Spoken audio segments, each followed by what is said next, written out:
ನಮಸ್ತೆ ಪ್ರಿಯ ವೀಕ್ಷಕರಿಗೆ, ನಮ್ಮ ಚಿತ್ರದುರ್ಗ ಜಿಲ್ಲೆಯ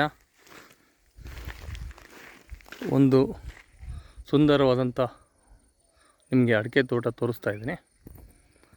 ಈ ಅಡಿಕೆ ತೋಟ ಪಕ್ಕದಲ್ಲಿ ನಿಮಗೆ ಇದು 1 ಎಕರೆ 4 ಗುಂಟೆ ಜಮೀನು. ತುಂಬ ಅಂದರೆ ತುಂಬ ಚೆನ್ನಾಗಿದೆ, ಸ್ಕ್ವೇರ್ ಇದೆ ಭೂಮಿ. ಈ ಜಮೀನಲ್ಲಿ 3 ಬೋರ್ ಇದ್ದಾವೆ. ಎಷ್ಟು? 3 ಬೋರ್ ಇದ್ದಾವೆ. ತಾರ್ ರೋಡಿಂದ 100 ಮೀಟ್ರು, ತಾರ್ ರೋಡಿಂದ 100 ಮೀಟ್ರು, ಕೇವಲ 100 ಮೀಟ್ರು. ನೋಡಿ ಅಡಿಕೆ ನೋಡಿ ಹೆಂಗಿದೆ, ಈ ಭೂಮಿಯ ಗುಣಮಟ್ಟ ನೋಡಿ ಯಾವ ಥರ ಇದೆ. ತುಂಬ ಅಂದರೆ ತುಂಬ ಚೆನ್ನಾಗಿದೆ ಈ ಲ್ಯಾಂಡ್. Excellent place. ಯಾರಾದರೂ ಒಂದು ಸೈಟ್ ತೊಗೊಂಡು ನಾನು ಜೀವನ ಮಾಡ್ಕೊಂಡು ಆರಾಮಾಗಿ ಒಂದು ಇದು ಮಾಡ್ಕೊಳ್ತೀನಿ ಅನ್ನೋರಿಗೆ ಇಂಥ ಒಂದು ಭೂಮಿ ಸೈಟ್ ತೊಗೊಬೇಡಿ, ಇಂಥ ಒಂದು ಜಮೀನು ತೊಗೊಳ್ಳಿ. ವಾಸ್ತು ಪ್ರಕಾರವಾಗಿ ದೇವಮೂಲೆಯಿಂದ ನೀವು ಎಂಟ್ರೆನ್ಸ್ ಬರ್ತಾಯಿದ್ರಿ, ಇದು ದೇವಮೂಲೆ ಬರುತ್ತೆ. ಅಲ್ಲೊಂದಿದೆ ಬೋರು, ಅಲ್ಲೊಂದಿದೆ ನೋಡಿ, ಅದು ಬೋರು. 2ನೇ ಬೋರ್ ಅಲ್ಲೊಂದು ಬರುತ್ತೆ, ಅಲ್ಲಿ ಬರುತ್ತೆ ಒಂದು ಬೋರು.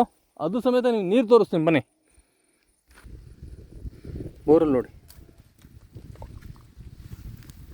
ನೋಡಿ ನೀರು ಯಾವ ಥರ ಈ ಭೂಮಿ ನೋಡಿ. ಇದು ಅಂದವಾದಂಥ ಭೂಮಿ, ಇದು ತುಂಬ ಚೆನ್ನಾಗಿದೆ. ಇದು ರೇಟ್ ಬಂದುಬಿಟ್ಟು ನಾನು 35 ಲಕ್ಷ ಹೇಳ್ತೀನಿ. ಅಲ್ಪ ಸ್ವಲ್ಪ ನೆಗೋಷಿಯಬಲ್ ಮಾಡಿಕೊಡ್ತೀನಿ. 3 ಬೋರ್ ಇದ್ದಾವೆ, ಸಬ್ಸೆಂಟ್ ವಾಟ್ರ್ ಇದೆ. ಬಹಳ ಅನುಕೂಲವಾದಂಥ ಇದು ಪ್ರಾಪರ್ಟಿ.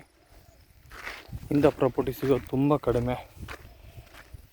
ನೋಡಿ ಯಾವ ಥರ ಇದೆ ನೋಡಿ, ಇದು ಭೂಮಿ. ಇಂಥ ಭೂಮಿಗೆ ಬಂಡವಾಳ ಹಾಕಿ ಖುಷಿ ಪಡಿ ನೀವೆಲ್ಲ. ಜೈ ಹಿಂದ್, ಜೈ ಭಾರತ್.